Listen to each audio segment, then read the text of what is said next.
নমস্কার বন্ধুরা, আজকে আমি তোমাদের সঙ্গে শেয়ার করব শোল মাছের কালিয়া। প্রথমে মাছগুলোকে ছোট ছোট পিস করে ধুয়ে নিলাম। এরপরে পরিমাণ মতো লবণ দিয়ে দেব, আর পরিমাণ মতো হলুদ দিয়ে দেব, আর দিয়ে দেবো কাশ্মীরি লঙ্কার গুঁড়ো দিয়ে এবার ভালো করে মেখে নেব। মেখে নিয়ে 5 মিনিটের জন্য রেখে দেব। দিয়ে এরপরে একটা কড়াই বসিয়ে দেবো। কড়াইয়ে দিয়ে দেবো সরষের তেল। দেখো তেলটা গরম হয়ে গেছে। এরপরে মাছগুলো ছেড়ে দেব।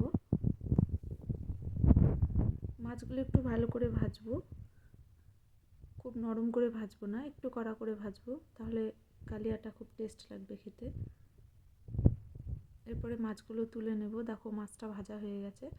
এরপরে মাছ ভাজার তেলেই দিয়ে দেবো শুকনো লঙ্কা, 5 ফোড়ন, তেজপাতা দিয়ে ফোড়নটা যখন একটু লাল হয়ে আসবে তখন দিয়ে দেবো পেঁয়াজ বাটা।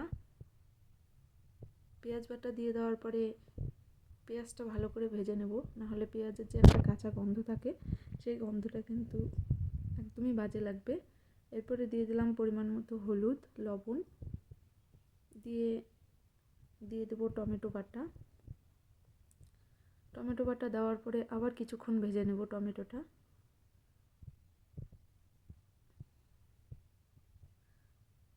দেখো ভেজে নিলাম। এরপরে দিয়ে দেবো আদা, জিরে, লঙ্কা বাটা, আর দিয়ে দেবো ধনে বাটা,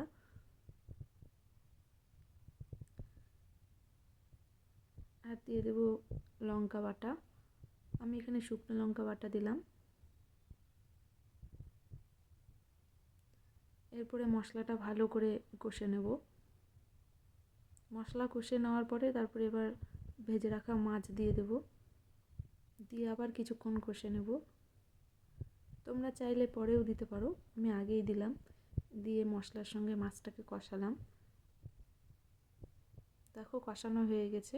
এরপরে দিয়ে দেবো পরিমাণ মতো জল। তোমরা যেমন ঝোল খাবে তেমন ঝোলের পরিমাণটা দেবে। আমি কিন্তু খুব একটা ঝোল করব না, যেহেতু কালিয়া বানাচ্ছি, সেই পরিমাণে আমি জল দিয়ে দিলাম। দেখো পরিমাণ মতো জল দিয়ে দিলাম। এরপরে ঝোল ফুটে কমে যাবে। দেখো কতটা কমে গেছে, আর একটু কমে যাবে। তোমরা কিন্তু এইভাবে কালিয়াটা বানিয়ে খেও, এইভাবে মাছটা কেটে, খুব টেস্ট লাগবে। যদি তোমাদের ভালো লেগে থাকে অবশ্যই লাইক, কমেন্ট, শেয়ার করবে। নতুন হলে চ্যানেলটা সাবস্ক্রাইব করে দেবে।